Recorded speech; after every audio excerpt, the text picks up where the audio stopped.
So it's day 272, and the dominating story is did the Ukrainians kill these POWs, or was this perfidy? We discussed as a matter of other, in the course of discussing other things about just evil, about just the way that human life is devalued. I talked about this the other day, along with other atrocities, and both sides have committed atrocities, although the Russians have clearly committed far more. I mean, it's probably the order of magnitude is huge.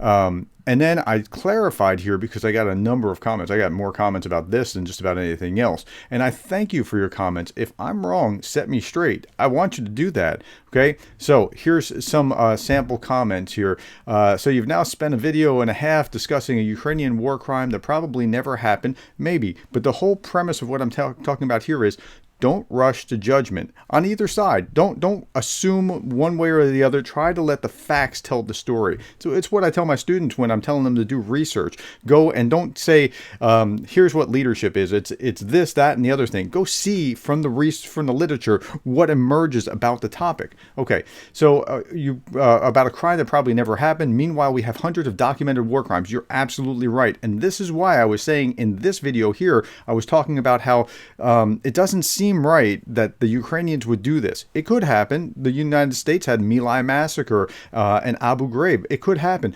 but it doesn't match up with the rest of the story.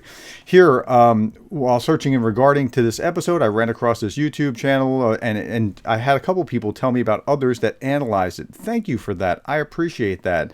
There are other comments. Right next to the cameraman's feet, there was a Ukrainian line on the ground with HMG, not 10 feet away from covering surrender. If those guys were surrendering, I knew what was going to happen. Right, exactly. So don't rush to assume one thing or the other, because what the Russians did was they assumed it. And in this video on was it killing POWs or perfidy, I defined what killing POWs was. I also defined perfidy. This is the International Red Cross. And then in a previous article, we went to the Russian Ministry of Defense and said, look, they're saying, hey, this is a widespread practice. Really? I don't see the evidence of it. And I said it in the first video. And then no one will portray it as a tragic exception amid Kiev regime's total. Yeah, but you lie. And so we recognize that that could be the case. So don't rush to judgment. Let the facts accumulate and then triangulate on where true sources will tell you what's going on. Now, along that same note, and here's RT talking about it, and their description was absolutely terrible. UN calls for a probe into the video. Great. Let the UN probe what was going on. I support that. I think that's great, and we should do that with all the Russian atrocities as well.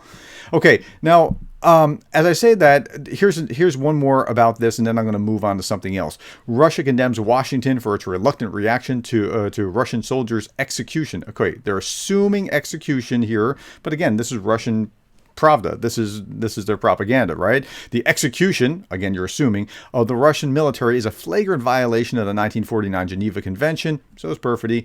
The war, Russian embassy said in a telegram post, the Ukrainian prisoners are being held captive in full compliance with international humanitarian law. I would beg to differ, given what we know about Oklavinka and other reports that we have gotten back. But okay. In a cynical tone, the diplomat referred to the fact that the Russian armed forces commit much larger amount of war crimes than the armed forces of Ukraine do. At the same time, the State Department did not provide any evidence of acts of violence allegedly committed by the Russian military. How much time do you have? There is evidence, there are facts, and the Russians lie when they put these kinds of things out. This is why you can't believe them when they put out the original statement here talking about this and saying, well, no one will be able to portray this as a tragic exception. Well, but we don't know because you lie. So, and then they're lying some more and they continue to lie. The embassy pointed out that Kyiv has not been punished for its crimes, while the United States and collective West do not even criticize the Ukrainian authorities. Okay, it's like the boy that cried wolf. After you cry wolf enough, we just don't know. But now what I want you to do is You triangulate, you think through this, you look at other sources. And I thank those of you who have and pointed me to those kinds of sources. And I deeply appreciate that. I sincerely, deeply appreciate that, because that's how we learn and that's how we grow. Now, what you don't want to be is like this Associated Press reporter that was just fired after he reacted to the Russian missile story. Now, the Russian missile story seemed like, and careful, anybody can fall into this trap. A missile goes into Poland. What is the obvious conclusion that you would make? Well, it has to be that it was Russian. I mean, the Ukrainians aren't firing it in there. But wait a minute, the Ukrainians could have had an accident, and it looks like that's what actually happened, that there was an accident of air defense artillery. But the Associated Press has an obligation to live up to this. Pravda does not. RT does not. So when you read them with a grain of salt. But when you're reading the Associated Press or Reuters or other legitimate sources, you expect them to live up to that. So the Associated Press fired the journalist who reported the story of Russian-fired missiles across into Poland after it was revealed that Ukraine likely did it with air defense artillery. Okay, now this is really, it's important because these things have consequences, right? Somebody pointed out about this one that this video will be used by Russian propagandists to prove to Russian soldiers, you better just keep killing as many as you can because they're going to kill you. And I think that's a pretty fair, accurate kind of concept. Okay, back to this. Before the story was retracted on November 15th, the article was spread by other publications across the internet and cable news. It got picked up. And now, look, this could have started World War III. Legitimately could have been the spark. It would have been the Archduke Ferdinand moment. Okay, the piece did not follow the AP standard in reporting, including more than one source when the source is anonymous. Okay, now it got picked up and then spread by other legitimate sources. And to the Pentagon's credit, they were saying, we have to confirm this. Good. Take the time to confirm what's going on, because you don't want to be this guy. And I don't believe that this guy meant any harm. I think he was just trying to do his job, but you got to hold on to some standards. So your standard should be triangulating on sources. Don't just believe any one source, not even me. And if you hear somebody say, only believe me, run away. That's a bad sign. Okay, a couple other things like Russia left a trail of mined kindergartens and torture chambers in Kharkiv. Okay, I believe it because this is the Kharkiv Human Rights Protection Group, have generally been credible. But I believe it because you'll start to see other reports about this from legitimate sources that you trust. I see another one here. Russian forces forces Mariupol children to knit socks for soldiers in Ukraine to kill Ukrainians. Like, how bizarrely bad is that? Mariupol residents are continuing to freeze because Russia mercilessly bombarded their city and now is in no hurry to rebuild it. What the occupation regime instead is doing, in the propaganda and misinformation, with a particular target being school children, the latter, together with their teachers, are now being forced to knit socks and other items for the invading forces. Like, first, how bad is it that you need to knit socks for them? Like, how bad off are they that they need your socks?